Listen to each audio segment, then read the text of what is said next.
The fluorescent lights of St. Mary's emergency room burned into my retinas as I clutched my abdomen, doubled over in the waiting room chair. Pain radiated through my lower right side, sharp and unrelenting, like someone had inserted a hot poker between my ribs and was twisting it with every breath. "Babe, seriously?" Derek's voice cut through the haze of my agony, his tone laced with irritation rather than concern.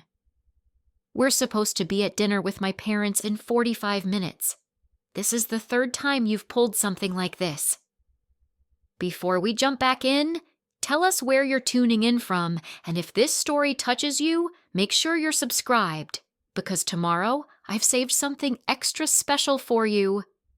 I looked up at him through watery eyes, my vision blurred from the pain that had been building for hours. "Derek, I can barely stand. Something's really wrong." He rolled his eyes, his designer watch catching the harsh hospital lighting as he checked the time again. "You said the same thing about that headache last month, and the week before that you were convinced you had food poisoning. You're being dramatic again, Maya." The words stung worse than the physical pain. 3 years together, and this was how he saw me, a collection of exaggerations and inconveniences. I pressed my hand harder against my side, feeling the heat radiating from my skin through the thin fabric of my blouse. "Sir, we need you to fill out these forms while we wait for the doctor." A nurse approached, her eyes sympathetic as they landed on me, clearly recognizing genuine distress when she saw it. Derek snatched the clipboard with barely concealed annoyance. "How long is this going to take? We have important plans." The nurse's expression hardened slightly. "We'll get to your girlfriend as soon as possible. The pain she's describing could indicate appendicitis or something equally serious." "It's probably just gas," Derek muttered, loud enough for me to hear, but quiet enough to maintain plausible deniability. He started scribbling on the forms with aggressive strokes, his jaw clenched in that way that told me I'd be hearing about this inconvenience for weeks. "Before we begin, I want to take a moment to thank each of you for being part of this incredible journey. If you're enjoying these stories of empowerment, consider subscribing. It's completely free and helps us build this amazing community. Let's dive in." Another wave of pain crashed through me, so intense that I couldn't suppress the small cry that escaped my lips. The woman sitting across from us looked up with concern, but Derek just sighed heavily, the sound of a man whose patience had been thoroughly exhausted. "You know what?" He stood abruptly, tossing the half-completed forms onto the empty chair beside me. "I can't do this right now, Maya. My parents flew in from Boston specifically for this dinner. They're already at the restaurant. You clearly want attention, so here, stay and get it from the hospital staff." I stared at him, momentarily too shocked to process what was happening. "You're leaving? I'll come back and pick you up after dinner." He was already pulling out his phone, presumably to call an Uber. "Text me when you're done with your drama. And Maya?" He paused, looking down at me with something that looked unsettlingly close to contempt. "This is exactly why we need to have that conversation I've been putting off. This neediness, this constant need for validation. It's exhausting." Then he was gone, his expensive leather shoes clicking against the linoleum as he strode out of the emergency room without looking back. I sat there, forms scattered on the chair, tears streaming down my face. The whether from the physical pain or the emotional devastation, I couldn't tell anymore. The nurse who had spoken to Derek earlier appeared at my side, her hand gentle on my shoulder. "Honey, let me help you with those forms. And for what it's worth, that man is an idiot." I managed a weak smile through my tears. "He's probably right. I probably am being dramatic." "No." Her voice was firm, kind. "You're in pain, and you deserve to be taken care of. Now, let's get you seen by a doctor, okay?" 20 minutes later, I was in an exam room, changed into a hospital gown that tied in the back and left me feeling more vulnerable than I already did. Dr. Patricia Chen, a woman in her early 50s with kind eyes and efficient movements, pressed carefully on my abdomen. "How long have you had this pain?" she asked, her fingers probing the tender area near my right hip. "It started this morning, kind of dull, but in the last 3 hours, it's gotten much worse." "And your boyfriend brought you in?" I laughed bitterly. "He brought me and then left. Important dinner plans." Dr. Chen's expression remained professionally neutral, but I caught a flicker of something, disapproval perhaps, in her eyes. "I'm ordering a CT scan. Your white blood cell count is elevated, you have a fever, and based on your symptoms and my examination, I'm quite concerned about your appendix." "So it's not just gas?" The words came out more sarcastically than I'd intended. "Definitely not gas." Dr. Chen made notes on her tablet. "If it is appendicitis, which I strongly suspect, you'll need surgery tonight. Is there someone else I can call for you? Family? A friend?" I thought about my options. My parents were on a cruise somewhere in the Mediterranean, unreachable for another week. My best friend Jenna was in Seattle for a work conference. My sister lived 3 states away with 2 kids under 5. "I'll be okay," I said, hating how small my voice sounded. The CT scan confirmed Dr. Chen's suspicions. Acute appendicitis, inflammation already significant, surgery needed immediately. As they prepped me and explained the procedure, I sent Derek a text. "It's appendicitis. Having emergency surgery tonight." His response came 15 minutes later, as they were, wheeling me toward the operating room. "Okay, I'll check in tomorrow. Dad's telling the story about the fishing trip. Can't really leave." I stared at the message, something cold and clear settling in my chest beneath the pre-surgical anxiety. This was who Derek was. This was who he'd always been. I'd just been too invested in the relationship, too committed to making it work, to see it clearly. The anesthesiologist, a gentleman named Dr. Rashid, noticed my expression as he prepared the IV. "Bad news?" "No," I said, surprising myself with the steadiness of my voice. "Actually, I think it might be clarity." I woke up in recovery to the sound of machines beeping steadily and the soft murmur of nurses conferring nearby. My abdomen felt sore, tight, but the sharp, twisting pain was gone. A different kind of ache had taken its place, the deep, hollow feeling of a relationship dying in real time. "Maya, can you hear me?" A nurse leaned over me, checking my vitals. "Surgery went perfectly. Dr. Chen will be by in a bit to talk to you. Your appendix was quite inflamed. Another few hours and it could have ruptured." So, it had been serious, potentially life-threatening. And Derek had called me dramatic and left to have dinner with his parents. They moved me to a regular room around midnight. The hospital was quiet, settled into that peculiar stillness that only exists in the small hours of the morning. I lay in the dark, processing everything, when my phone buzzed.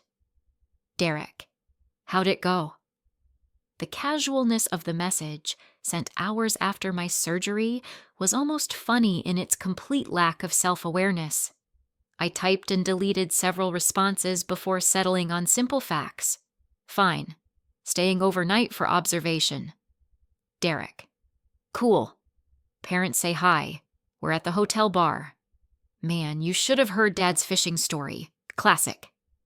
I turned my phone face down on the bedside table and stared at the ceiling tiles, counting the small perforations in each square. Somewhere between tiles 47 and 63, I made a decision. The next morning, Dr. Chen checked my incisions and reviewed post-operative care instructions.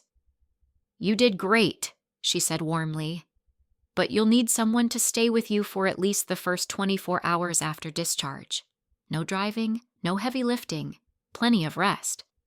"My boyfriend will be here," I said automatically, then caught myself. Would he?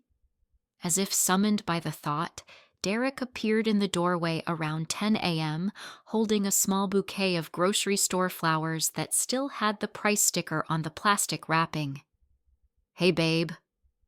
He leaned in to kiss my forehead, a gesture that felt performative, like he was checking a box on a list of boyfriend obligations.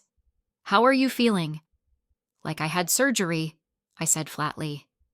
Preparing and narrating this story took us a lot of time, so if you are enjoying it, like this video, it means a lot to us. Now back to the story. He missed the edge in my voice entirely. "Well, you're tough. You'll bounce back quick." He set the flowers on the windowsill without looking for a vase. "So listen, I've been thinking.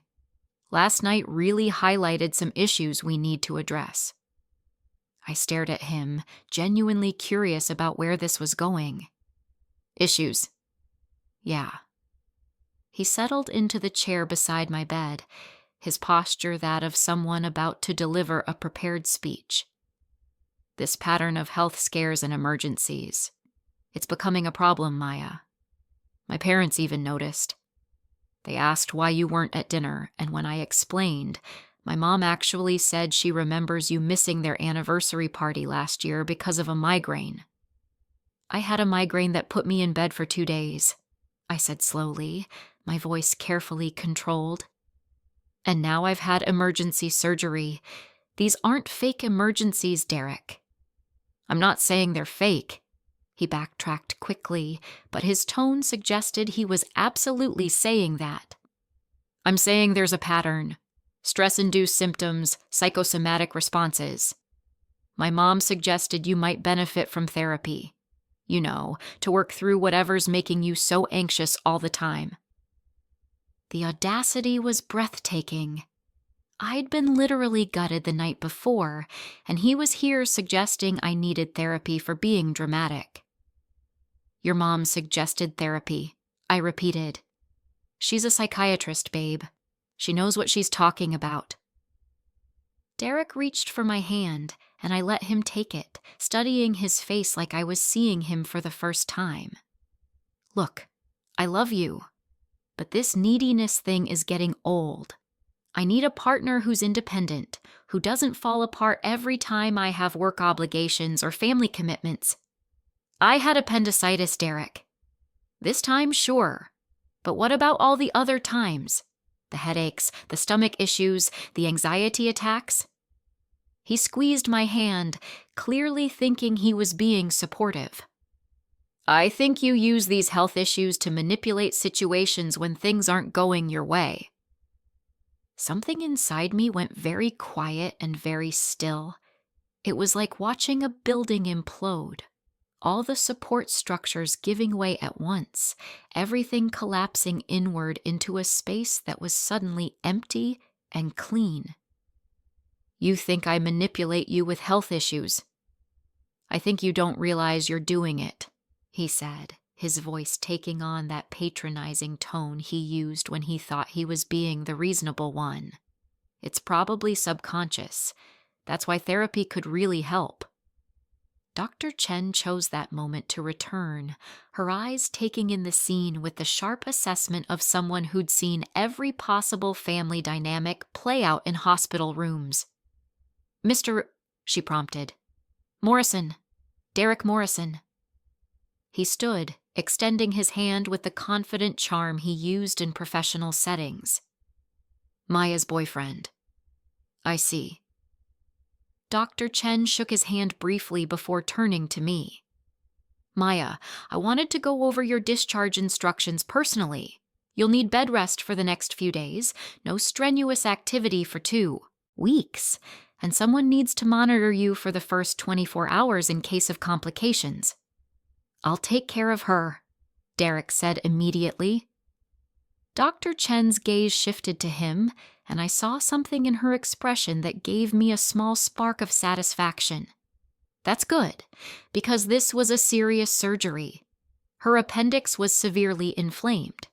If she'd waited much longer, she let the implication hang in the air.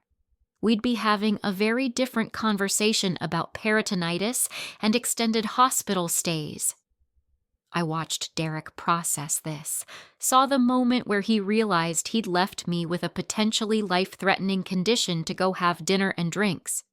To his credit, he had the grace to look uncomfortable. "Right. Well, I'm here now," he said. "Excellent." Dr. Chen's tone suggested she found him anything but excellent. "Maya, I'll have the nurse bring your discharge papers. Take it easy, follow the instructions, and call immediately if you experience fever, increased pain, or any signs of infection." After she left, Derek checked his watch. "So when can we get you out of here? I've got a conference call at 2. "You have a conference call." "Yeah, it's important.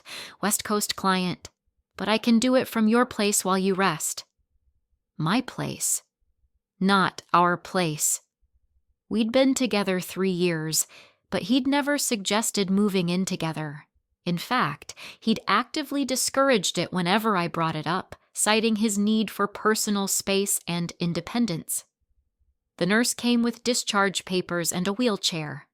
Derek signed where he was supposed to sign, nodding seriously as she reviewed care instructions he clearly wasn't fully listening to. The ride to my apartment was quiet. Derek spent most of it on his phone, typing rapid-fire responses to what I assumed were work emails. I stared out the window, watching the city slide past, and thought about how I'd spent 3 years making excuses for moments exactly like this. He helped me upstairs. To his credit, he did actually help, and got me settled on the couch with pillows and blankets. Then he immediately retreated to my kitchen table with his laptop, plugging in earbuds for his conference call. I lay there, listening to his muffled voice discussing quarterly projections and market strategies, and I thought about last night. About being in pain and scared and facing surgery alone because he'd prioritized a dinner. About his mother, who'd met me exactly 4 times. Diagnosing me with attention-seeking behavior. About the word dramatic being wielded like a weapon every time I expressed a need or showed vulnerability. My phone buzzed. Jenna, texting from Seattle. "OMG, just saw your Instagram story from the hospital. Are you okay? What happened?" I frowned. I hadn't posted anything to Instagram. I opened the app and felt my stomach drop. Derek had posted a photo, a selfie of himself looking concerned, with me barely visible in the hospital bed behind him, clearly groggy from anesthesia. The caption read, "When your girl has a health scare but you're there for her, your relationship goals. Best boyfriend, yow, support system." The comments were already rolling in. Derek's friends congratulating him on being such a great boyfriend. His coworker commenting, "You're one of the good ones, man." His mother had even liked it. I stared at the post, something hot and sharp rising in my chest. He'd left me alone during surgery, shown up the next morning to lecture me about being dramatic, and then posted this performance of devotion for social media points. "Derek," I called out. He held up one finger, "Wait," and continued talking into his earbuds about conversion rates. I waited. 5 minutes, 10, 15. Finally, he pulled out one earbud. "What's up, babe? I'm kind of in the middle of something." The Instagram post. "Oh, yeah." His face lit up. "Got so many likes. Everyone thinks it's great how I'm taking care of you. You left me alone during surgery to have dinner with your parents." His expression shifted, irritation creeping back in. "Are we really doing this again? I explained that?" It was important, Maya, and I came back, didn't I? I'm here now. You posted a fake narrative on social media for likes. It's not fake. I am here taking care of you. Jesus, Maya, why do you always have to twist things? He stood up, pacing my small living room. This is exactly what I'm talking about. Nothing is ever good enough for you. I take time off work to make sure you're okay, and you're attacking me about an Instagram post? You didn't take time off work. You're literally on a conference call right now. A call I could have taken from the office, but I chose to be here with you instead. His voice was rising, that edge of righteous indignation that appeared whenever I called out his behavior. Do you know how many guys would have just left you to deal with this alone? But no, I'm here, rearranging my schedule, and you're acting like I'm the bad guy. I looked at him, really looked at him. The expensive haircut, the designer clothes that he constantly complained about paying for while suggesting I needed to contribute more to our dates, the watch that cost more than my monthly rent. Derek Morrison, 32 years old, senior account manager at a prestigious marketing firm, the man I'd spent 3 years trying to be perfect enough for. You're right, I said quietly. He stopped pacing, surprised. I am? You're absolutely right. I've been unfair to you. Well, I mean, I wouldn't say unfair exactly, but no, I have been. I've expected you to be someone you're not. Someone who sees me as a priority rather than an inconvenience. Someone who shows up when things are hard instead of when they're Instagram-worthy. I pulled the blanket off my legs, slowly sitting up despite the pull of the incisions. I've been asking you to care about me in ways you're clearly not capable of. Maya, what are you? I think you should go, Derek. He laughed, but it sounded uncertain. You're being dramatic again. You just had surgery. You need someone here. I need someone who actually wants to be here. That's not you. I met his eyes, and I could see him trying to figure out if this was another one of my episodes that would blow over if he just waited it out. I'm serious. We're done. I want you to leave. You're not thinking clearly. It's probably the pain medication. He moved toward me, hands outstretched in a placating gesture. Let's talk about this tomorrow when you're feeling better. I'm feeling better now than I have in months, I said, and realized it was true. Despite the surgical pain, despite everything, I felt clearer than I had since. When? Since before Derek, maybe. I'm not your girlfriend anymore. Please leave. This is insane. His tone shifted from patronizing to angry. You're seriously breaking up with me because I went to one dinner? Because of one Instagram post? This is exactly the kind of unstable behavior I was talking about. You left me alone during emergency surgery, Derek. That's not one dinner. That's a fundamental lack of care. I came back. He was shouting now, and I realized I'd never actually broken up with him before. In 3 years, no matter what he did, I'd always been the one to apologize, to smooth things over, to make it work. I'm here now, rearranging my whole day for you, and this is how you thank me? Thank you for coming back, I said evenly. Now please leave. For a moment, I thought he might actually refuse, but then his phone buzzed. The conference call probably, wondering where he went, and something calculating crossed his face. Fine. He grabbed his laptop and charger with aggressive movements. But don't come crying to me when you realize what a mistake this is. You're not exactly overwhelmed with options, Maya. You think someone else is going to put up with your constant neediness, your health drama? Good luck with that. He stormed toward the door, then turned back. And by the way, my mom was right about the therapy thing. You should really look into it. The door slammed behind him. I sat in the silence of my apartment, my hand pressed gently against my bandaged abdomen, and waited to feel regret. Sadness, maybe. Some sense of loss for the 3 years I'd just ended. Instead, I felt light. My phone buzzed. "Jenna, call me when you can. What's going on?" I smiled, typing back. "Long story. I'm okay. Better than okay, actually. Just had emergency surgery and an emergency breakup." Jenna. "What? Calling you now?" The call came through immediately. "Okay, start from the beginning and don't leave anything out," Jenna demanded. "Emergency surgery? Breakup? Girl, I leave you alone for 2 days." I told her everything. The pain, the hospital, Derek leaving, the surgery, his Instagram post, the breakup. With each detail, I heard Jenna's reactions ranging from horrified gasps to creative profanity. "I'm catching the first flight back," she declared when I finished. "You just had surgery. You shouldn't be alone." "Jenna, you're in the middle of a conference. Maya Elizabeth Rodriguez, you listen to me. That absolute walnut of a human left you alone during surgery.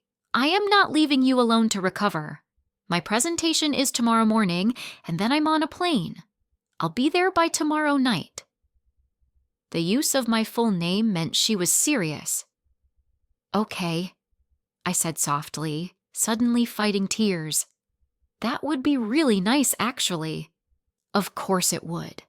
That's what people who actually love you do. They show up. I heard her typing in the background. "Okay, booked. I'll be landing at 8 p.m. tomorrow. Do you need anything before then?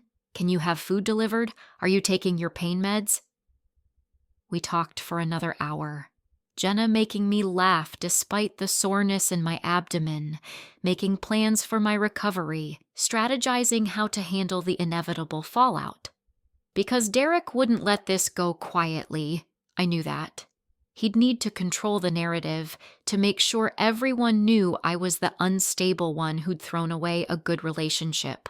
But lying in bed that night, medicated and sore and alone in my apartment, I felt something I hadn't felt in a long time. Certain. Certain that I'd made the right choice. Certain that I deserved better. Certain that being alone was better than being with someone who made me feel alone. I didn't know it then, but that certainty would be tested in ways I couldn't imagine. Because Derek Morrison didn't handle rejection well, and over the next few months, I would discover exactly how far he'd go to prove he was the victim in our story. But that night, in the quiet dark of my room, I just let myself rest. The appendix was gone. The toxic relationship was gone. And for the first time in 3 years, I could breathe freely. My phone lit up one more time. A text from an unknown number. "Hi, Maya. This is Dr. Chen. I hope it's okay that I got your number from your file. I just wanted to check on you personally and make sure you're managing okay. Also, and I hope this isn't overstepping, but I've been a doctor for 27 years, and I've seen a lot of partners in that ER. What I saw last night concerned me, not medically, but personally. If you ever need to talk or need resources, please reach out. Take care of yourself. Patricia." I stared at the message, feeling tears prick my eyes. A doctor I'd met for a few hours cared more about my well-being than the man I'd spent 3 years with. I saved her number and texted back. "Thank you. That means more than you know. And for what it's worth, I ended it today. Maya." Her response was immediate. "Good. You deserve someone who shows up. Feel better." I fell asleep with my phone in my hand, the beginning of something new settling into the spaces where Derek's presence had been. I had no idea that in 6 months, I'd be standing in the back of a church, watching that same man marry someone else, about to make a choice that would finally, completely close this chapter. But that was still to come. Tonight was just the first step. And sometimes the first step is recognizing that you've been walking in the wrong direction all along. 6 months had passed since that night in the hospital. 6 months of healing, growing, and discovering who I was without Derek Morrison's voice in my head, telling me I was too much, too dramatic, too needy. The recovery from surgery had been smoother than the recovery from the relationship. Jenna had stayed with me for a week, working remotely from my couch and ensuring I took my medications on time. She'd also been there for the fallout, because Derek hadn't taken the breakup quietly. Within 48 hours of leaving my apartment, he'd launched a full social media campaign painting himself as the devoted boyfriend who'd been blindsided by an unstable, ungrateful woman. The Instagram post of him at my hospital bedside stayed up, accompanied by new posts about knowing your worth and sometimes love isn't enough when someone refuses to help themselves. His friends had rallied around him. My phone had blown up with messages from mutual acquaintances asking if I was okay, if I'd really broken up with him while recovering from surgery, if I understood what I was throwing away. His mother had even called, her psychiatrist voice dripping with professional concern as she suggested I was having a mental health crisis and needed intervention. I'd blocked them all. Every single one. Well, almost all. I'd kept Derek unblocked for one specific reason. I wanted to see what he'd do next. And watching his social media spiral had been oddly therapeutic, like studying a specimen under glass. 3 weeks after our breakup, he'd posted photos with a woman named Brittany, a marketing consultant at a rival firm, blonde, polished, everything he'd probably wanted me to be. The caption, "When you stop settling, life gets better." 2 months after that, they were engaged. 4 months after that, I received a wedding invitation in the mail. Formal, expensive cardstock, my name written in elegant calligraphy, Ms. Maya Rodriguez and guest. Jenna had been incredulous. "He invited you to his wedding? The audacity is actually impressive." I'd turned the invitation over in my hands, studying it. "He wants me to see what I lost. He wants me to watch him marry someone better." "You're not going." "Oh, I'm absolutely going." That had been 2 months ago. Since then, I'd been planning. Not revenge exactly, more like poetic justice. A full circle moment. Derek had left me alone during one of the most vulnerable moments of my life. It seemed only fair to return the favor during one of his. The day of the wedding arrived with perfect late spring weather. I'd chosen my outfit carefully, a stunning emerald dress that made my skin glow, elegant but not attention-seeking. I wore my hair up, my grandmother's pearl earrings, and the confidence of someone who'd spent 6 months learning to love themselves. I arrived alone. No guest, despite the invitation's allowance. I didn't need one. The ceremony was at an old estate outside the city, all manicured gardens and marble fountains. Expensive. Derek's parents had probably paid for it. They loved throwing money at things to make them appear perfect. I slipped into a seat near the back, watching as guests filtered in. I recognized many of them, Derek's work colleagues, his college friends, family members I'd met during our 3 years together. Some noticed me and did double takes. A few whispered to each other, probably wondering what I was doing there. Let them wonder. The ceremony began precisely on time. Derek stood at the altar in a tailored tuxedo, looking nervous and excited in equal measure. His best man, Michael, who'd once told me I was high maintenance at a party, stood beside him, adjusting his own jacket. Then the music swelled, and Brittany appeared. She looked beautiful. I could admit that objectively. Her dress was a flowing creation of silk and lace, her makeup flawless, her smile radiant. She walked down the aisle on her father's arm, and I watched Derek's face transform with emotion. For a moment, just a moment, I wondered if I'd made a mistake coming here. If this was just torturing myself, watching the man I'd spent 3 years with marry someone else 6 months after our breakup. Then I remembered the hospital, the pain, the loneliness, his voice calling me dramatic, his Instagram post, the therapy suggestion from his mother. No, I was exactly where I needed to be. The ceremony proceeded with typical wedding pageantry. Vows were exchanged, rings were placed, meaningful glances were shared. When the officiant pronounced them husband and wife and Derek kissed Brittany, the guests erupted in applause.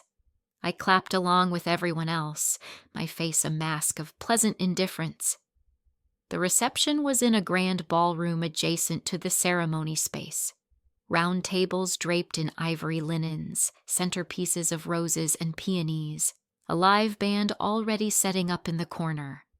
I found my assigned seat, table 12, far from the head table, surrounded by people I didn't know. Perfect. Dinner was served, a choice between filet mignon and Chilean sea bass. I'd barely touched my fish when Derek appeared at the microphone for his first speech as a married man. "I want to thank everyone for being here today," he began, his voice carrying that public speaking polish he'd perfected in his marketing career. "Brittany and I are so grateful to have you all here to celebrate with us." He launched into a story about how they met, how he'd known she was special, how she'd saved him from a dark place he'd been in before. The implication was clear to anyone who knew our timeline. I was the dark place. She was the salvation. I took a sip of wine and waited. The speeches continued.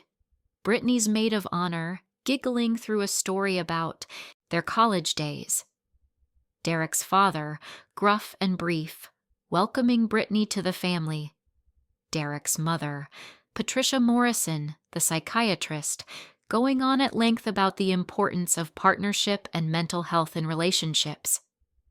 That one stung, but I kept my expression neutral. Then came the dancing. First dance, father-daughter dance, mother-son dance, all the traditional moments. The band transitioned to upbeat music, and guests flooded the dance floor. I stayed at my table, observing, waiting. Derek and Brittany worked the room like the power couple they apparently were, stopping at each table to thank guests personally.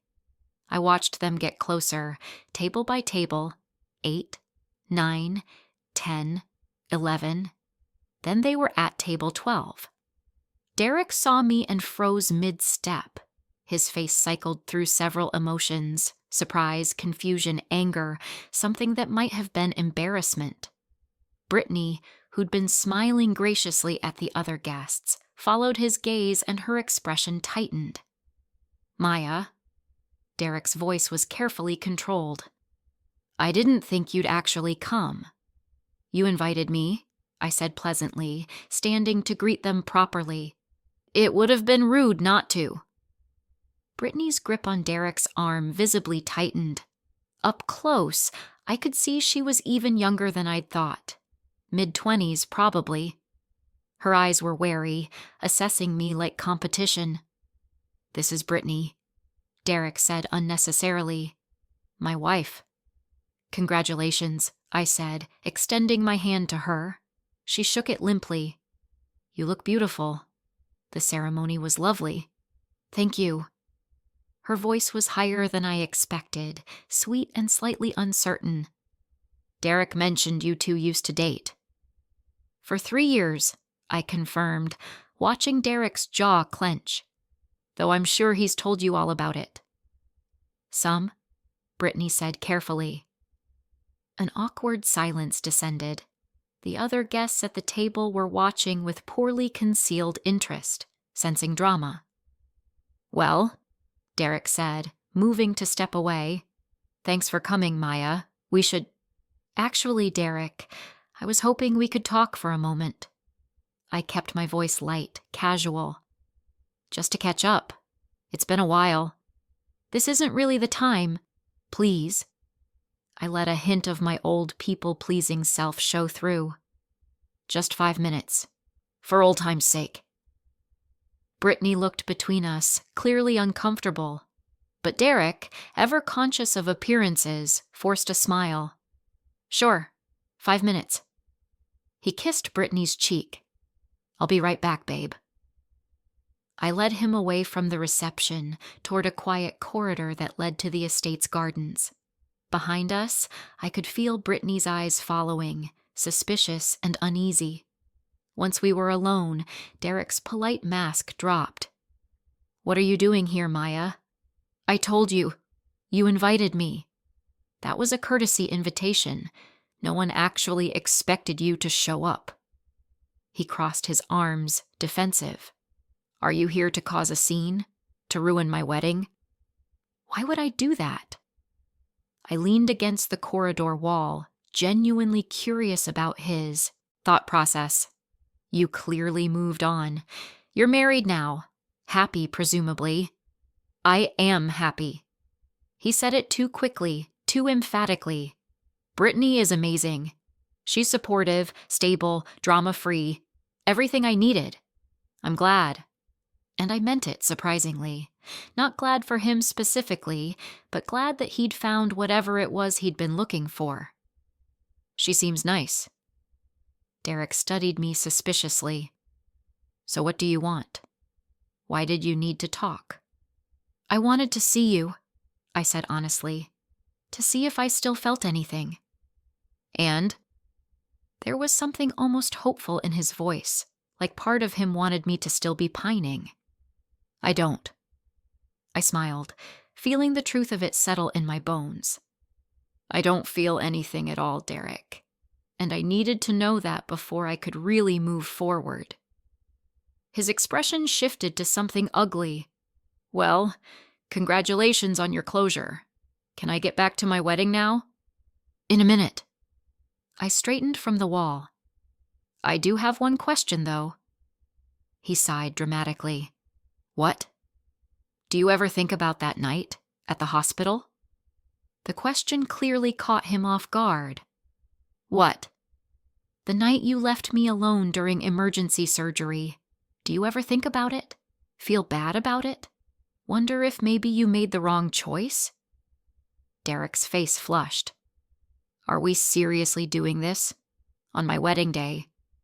I'm just curious. You spent so much time telling me I was dramatic, that I needed therapy, that I was unstable. But I had appendicitis, Derek, a serious medical condition, and you left me alone because you didn't want to miss dinner with your parents. I came back the next morning, after it was over, after I'd gone through surgery alone. I kept my voice level, factual. And then you posted on Instagram about being there for me. I was there for you? His voice rose, echoing in the corridor. I took care of you afterward. I came to your apartment for a conference call and to lecture me about being needy. Because you are needy, Maya. You were then.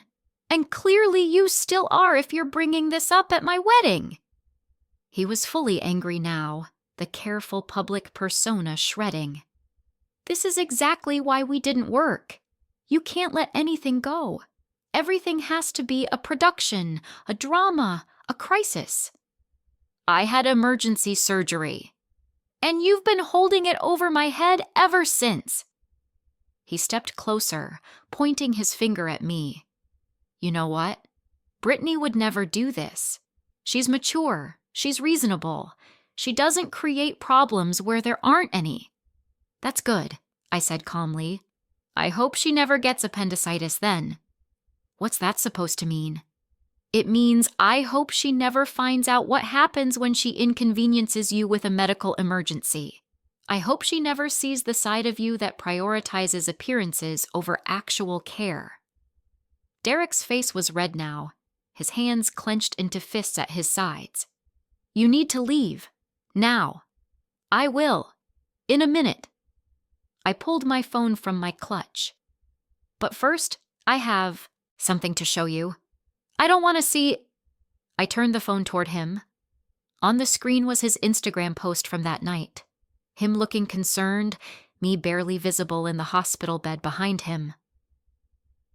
Relationship goals, dal tiua best boyfriend, shower support system. Do you remember posting this? I asked. So what? I was supporting you. I swiped to the next image. A screenshot of his location data from that night, showing him at the restaurant until 11 p.m., then at a hotel bar until 2 a.m. I'd obtained it through perfectly legal means. He'd had his location sharing on for our entire relationship and never turned it off. You weren't at the hospital during my surgery, I said quietly. You were having drinks. You showed up the next morning, took a selfie to prove you were there, and created a false narrative. Derek's face went pale. How did you never turned off location sharing. I could see exactly where you were that whole night. I swiped again.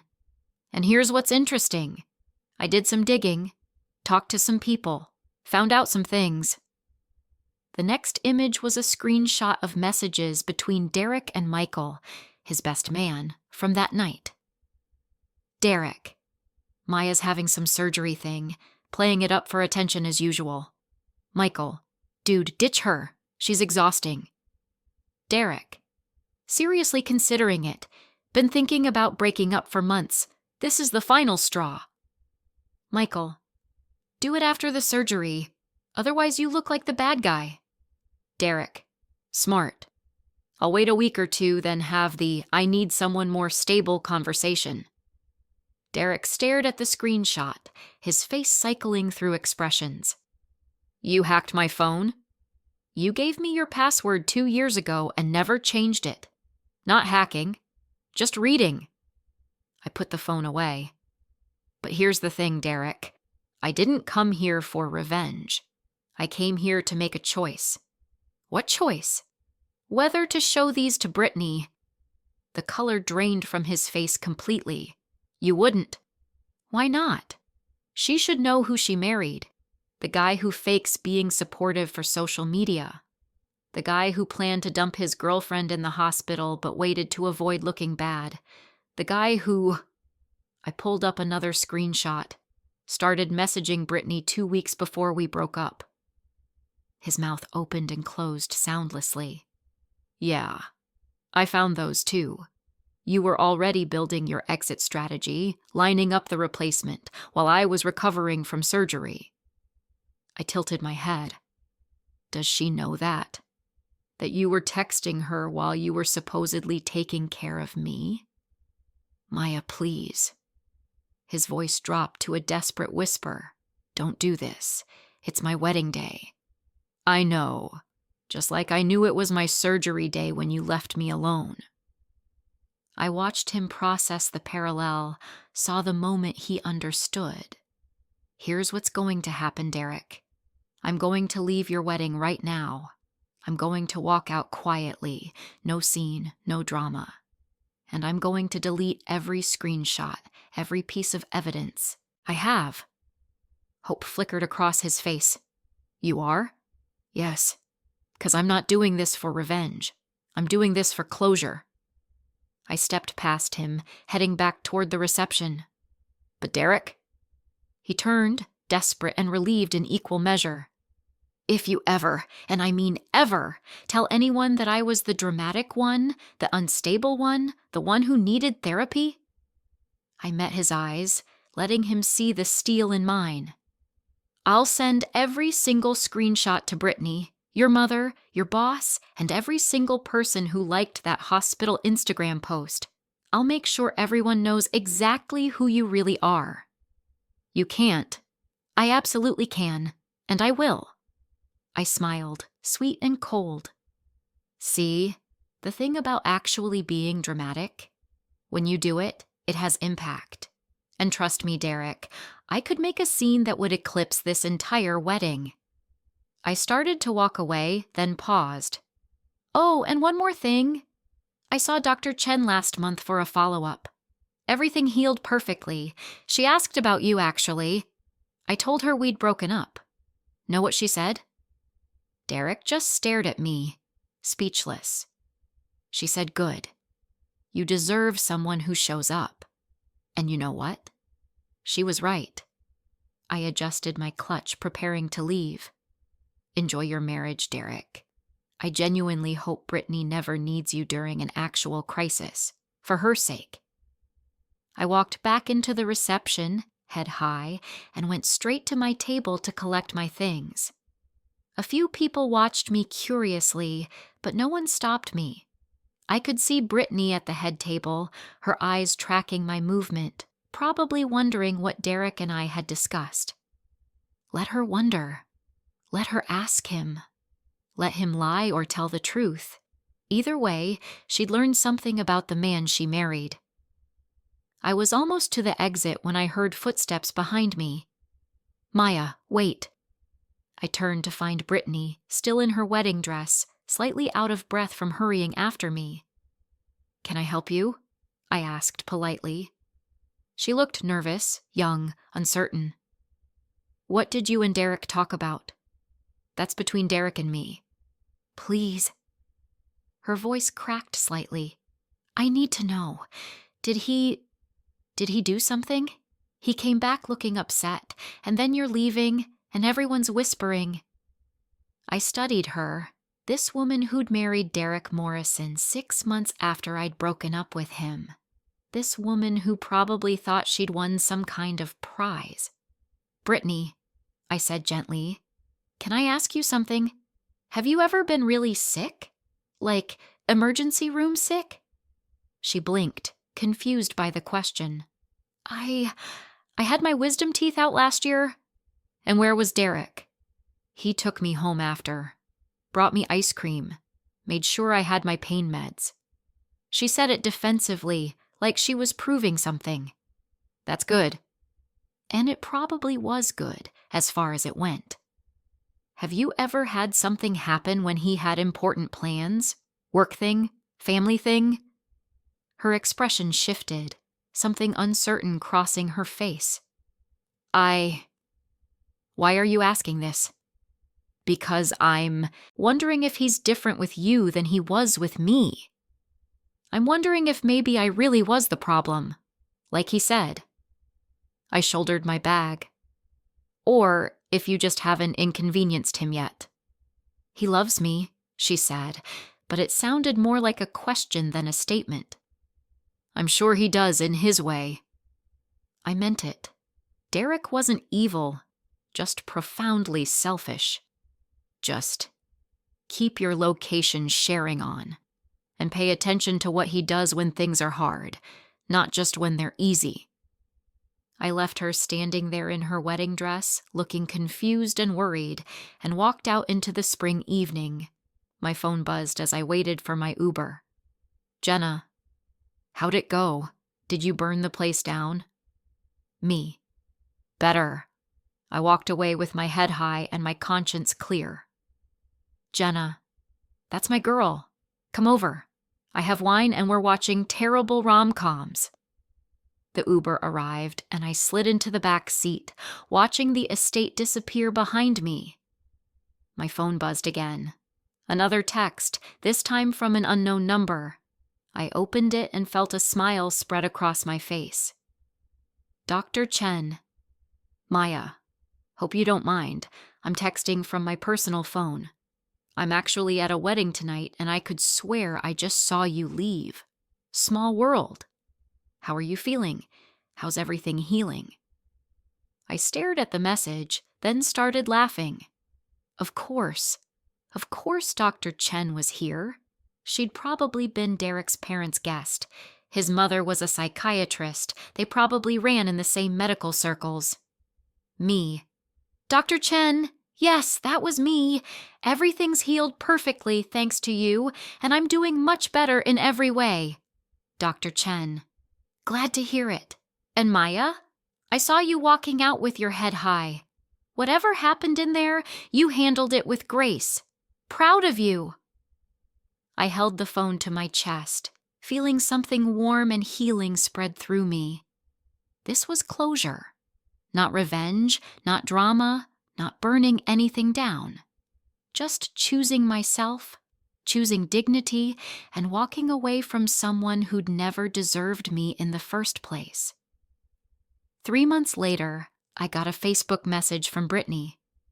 We'd never been friends, never followed each other on social media, so seeing her name in my messages was surprising. I opened it. Maya, I hope this message finds you well. I know we don't really know each other, but I need to ask you something. Derek told me you broke up because you were dramatic and unstable. He's used that to explain a lot of things. Why I shouldn't trust certain things you said, why his friends don't like you, why his mother thinks you need help. But lately, I've noticed some things. How he dismisses my concerns. How he's never around when I really need him. How he posts about being supportive on social media, but doesn't actually show up in real life. I remembered what you said at the wedding about keeping my location sharing on. I checked it last week when I had a terrible flu, and he said he was working late. He was at a bar with Michael until 2 a.m. I need to know, was it really you, or was it him? I read the message 3 times, feeling a complicated mix of emotions. Vindication, sadness for her, relief that I'd gotten out when I did. I typed back, Brittany, I can't tell you what to do or how to feel about your marriage, but I can tell you this. I had emergency appendix surgery, and he left me alone at the hospital to have dinner with his parents. He called me dramatic for being in pain. He posted on social media about supporting me while I was unconscious in surgery. And when I broke up with him the next day, he told everyone I was unstable. You're not crazy. You're not dramatic. And you deserve someone who shows up. What you do with that information is entirely up to you. Take care of yourself. Maya. I sent it and then immediately blocked her. Not out of anger, but out of boundary setting. Her marriage, her choices, her path to walk. I'd given her the truth. What she did with it was her decision. Jenna, reading over my shoulder from the couch, whistled low. Think she'll leave him? I don't know, I said honestly. Took me 3 years to see it clearly. Maybe she's faster. Maybe she's not. Either way, you did the right thing. I nodded, setting my phone down and picking up my wine glass. I know. Because I had. I'd walked away from Derek Morrison with my dignity intact. I'd chosen myself over someone who saw me as an inconvenience. I'd learned that being alone was infinitely better than being with someone who made me feel alone. And on a spring day 6 months after the worst night of my life, I'd walked out of Derek's wedding knowing exactly who I was and exactly what I deserved. Not someone who showed up for Instagram, not someone who called my pain dramatic, not someone who needed me to be perfect and convenient and small. Someone who showed up. Someone who cared. Someone who saw my worth and reflected it back to me. I hadn't found that person yet, but I'd found something better. I'd found myself. And that was more than enough. My phone buzzed one more time. Dr. Chen. Coffee next week? I have a colleague I think you should meet. He's a physical therapist, recently divorced, loves hiking, and actually shows up when he says he will. No pressure, just thought you might enjoy meeting him. I smiled, typing back. Coffee sounds perfect. But Dr. Chen? This time I'm good whether I meet him or not. I'm already whole. Dr. Chen. That's exactly why I think you should meet him. I set the phone down, curled up next to Jenna on the couch, and pressed play on our movie. Outside, the city hummed with life. Inside, I was finally, completely at peace. Derek Morrison had called me dramatic and left me at the hospital. I'd walked away from his wedding with grace, and in the end, that was the best revenge of all, living well, loving myself, and never looking back. Up next, you've got 2 more standout stories right on your screen. If this one hit the mark, you won't want to pass. These up. Just click and check them out. And don't forget to like, subscribe, and turn on the notification bell so you don't miss any upload from us.